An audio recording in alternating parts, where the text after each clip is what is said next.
भिल्ल समाज जात प्रमाणपत्र कॅम्प लावण्याच्या मागणीकरिता उपविभागीय अधिकारी कार्यालय शहर व पैठण तसेच फुलंब्री उप अधिकारी कार्यालय शहर यांना 21 एप्रिल 2025 पासून पत्रव्यवहार करण्यात आला असून या मागणीबाबत आजपर्यंत उत्तर न मिळाल्याने त्याबाबत शिस्तभंग कारवाई करण्यात यावी।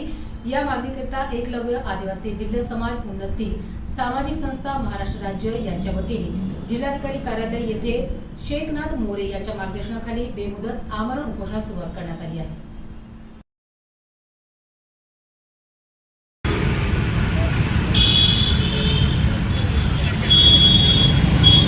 राज्य संपर्क प्रमुख म्हणून काम करतो।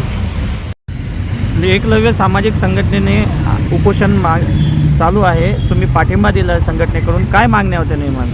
सर असं आहे की आम्ही एकलव्य संघटना महाराष्ट्र राज्य यांच्या वतीने त्यांना जाहीर पाठिंबा दिला, कारण त्यांची जी संघटना आहे आदिवासी समाजासाठी सतत झगडत राहते आणि आमची पण जी संघटना आहे दऱ्या खोऱ्यात जाऊन आणि गोरगरीब आदिवासी भिल्ल समाजाचे प्रश्न मांडतात आणि त्यासाठी आम्ही आज त्यांना जाहीर पाठिंबा दिलेला आहे।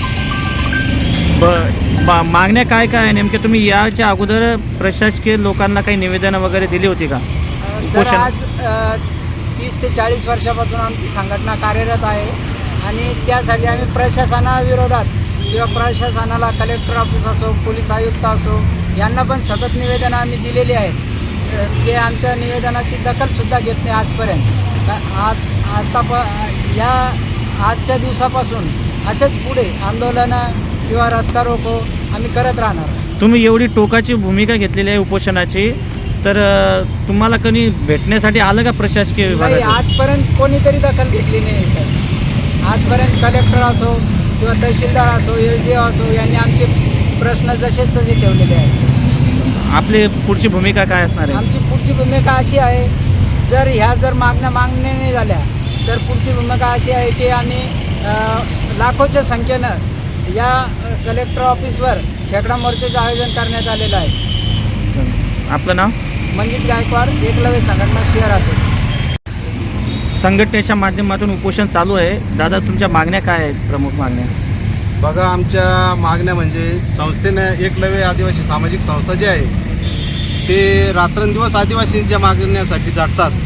त्यांच्या ज्या समस्या आहेत त्याच्यासाठी ते झटत आहेत आणि त्यांची प्रथम मागणी आहे की आमचे जे विद्यार्थी आहेत त्यांचे कास्ट सर्टिफिकेट मिळाली पाहिजे। जात प्रमाणपत्रामध्ये मुळात तिथं अडतं विद्यार्थ्यांचं आणि त्यांच्या मागण्या रास्त आहेत की कास्ट सर्टिफिकेट जर नसेल तर त्या मुलांचं पुढे शिक्षणाचं भवितव्य म्हणजे धोक्यात आहे। त्यांना स्कॉलरशिप मिळणार नाही, पाहिजे तिथं त्यांना प्रवेश मिळणार नाही आणि ते कास्ट सर्टिफिकेट मिळवण्यासाठी त्यांनी 1 वर्ष अगोदर इथंच उपोषण करून आणि जिल्हाधिकाऱ्यांची पत्र जे घेतलं होतं ते पत्र त्यांनी SDMला दिलं होतं असं ते सांगतात, परंतु त्याच्यावर कुठल्याही प्रकारची अंमलबजावणी झालेली नाही आणि ते शिस्तभंगाची त्यांच्यावर कार्यवाही होऊ याच्यासाठी हे उपोषण इथं मांडलेलं आहे। तसेच तुमच्या स्मशानभूमीचा बी एक मुद्दा आहे, त्याच्या संदर्भात बी तुमचं काय म्हणणं आहे? आमच्या म्हणजे आदिवासींच्या स्मशानभूम्या आज तागायत अशा वेगळ्या नाहीत कुठं आणि वेगळ्या झालेल्या नाहीत। आदिवासींच्या ज्या स्मशानभूम्या आहेत त्या कुठेतरी शेतकऱ्याच्या शेतामध्ये आहेत आणि ते काय होतं की आमच्यामध्ये दफनविधी असतो, म्हणजे माणूस दफन केला की नंतर मग ते 8 दिवस 15 दिवस ते राहतं, पण त्याच्यानंतर तो शेतकरी त्याच्यावर अतिक्रमण करून ते मोडून टाकण्यात येतं ते। म्हणून आम्हाला ती स्मशानभूमीची वेगळी मागणी आम्ही मांडलेली आहे। तुमच्या ज्या मागण्या आहेत त्या मागण्या संदर्भात तुम्ही स्थानिक आमदारांशी काही भेट वगैरे काही निवेदन दिली का? काही नाही, आमदार साहेब सध्या काही दिलेलं नाही आहे, परंतु आता 4-8 दिवसात आम्ही ते करणार आहोत आणि लक्ष द्यायला म्हणजे कोणी लक्ष देत नाही ना हो। आदिवासी समाज म्हणजे हा वेगळा आहे। आमदाराच्या दालनासमोर सुद्धा आम्ही आंदोलन करणार आहे याच्यानंतर, कारण ते मतदानापुरतेच आमचे हे करतात। बऱ्याचशा वेळेस आम्हाला तहसीलला मूर्ती नेऊन पुन्हा वापस न्यावं लागलेले या अशा गोष्टी, कारण स्मशानभूमी नसल्यामुळे तहसीलला नेऊन पुन्हा तहसीलहून वापस नेऊन पुन्हा दफनविधी करावं लागली आम्हाला बरेच वेळेस। चालेल, आपलं नाव? जगन्नाथ पवार, युवा जिल्हाध्यक्ष। माझं नाव विठ्ठल गायकवाड, जिल्हाध्यक्ष एकलव्य संघटना। विनायक पंडित पवार, महाराष्ट्र राज्य संपर्क प्रमुख म्हणून काम करतो। एकलव्य आदिवासी समाज उन्नती सामाजिक संस्था महाराष्ट्र राज्य। आणि आमचे संस्थापक अध्यक्ष यांच्या मार्गदर्शनाखाली शेखनाथ त्र्यंबक मोरे विरमगाव खुलताबाद तालुका यांच्या अध्यक्षतेखाली आम्ही इथे उपोषणासाठी बसलेलो आहोत आणि आमच्या मागण्या भिल्ल समाजाचे जातीचे प्रमाणपत्र कॅम्प लावून विना आठ कमीत कमी पुराव्यामध्ये त्यांना उपलब्ध करून देण्यात यावा. दुसरे उपविभागीय अधिकारी छत्रपती संभाजीनगर आणि पैठण फुलंब्री यांच्यावरती शिस्तभंगाची कारवाई करण्यात यावी ही मेन मागणी आमची. कारण की या लोकांना आम्हाला परेशान करून सोडलेलं आहे. 1 वर्षापासून आम्ही या सर्टिफिकेटच्या याच्यामध्ये बरंच हे केलं पण त्यांनी काय आम्हाला हे दिलेलं नाही आतापर्यंत.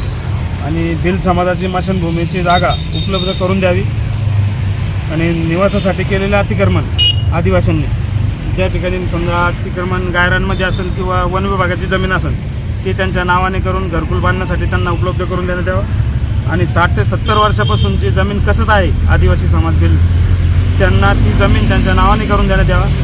आणि छत्रपती संभाजीनगर जिल्ह्यातील बोगस मच्छीमार संस्था या बंद करून आणि आदिवासींच्या त्या ठिकाणी मोठ्या तलावावर संस्था स्थापन करून त्यांना रोजगार उपलब्ध करून देण्यात यावा अशी आमची मागणी आहे. आणि हे उपोषण जोपर्यंत आमची कोणी दखल घेत नाही, आतापर्यंत आम्हाला कोणी इथं भेटायला आलेलं नाही आहे जिल्हा अधिकारी ऑफिसमधून. आणि जर कधी हे इथं जर कोणी आलंच नाही तर याला उग्र हे वळण येणार आहे आणि हे आंदोलन खूप मोठं होणार आहे. आम्ही इथून उठणार नाही. आपलं नाव? माझं नाव विनायक पंडित पवार.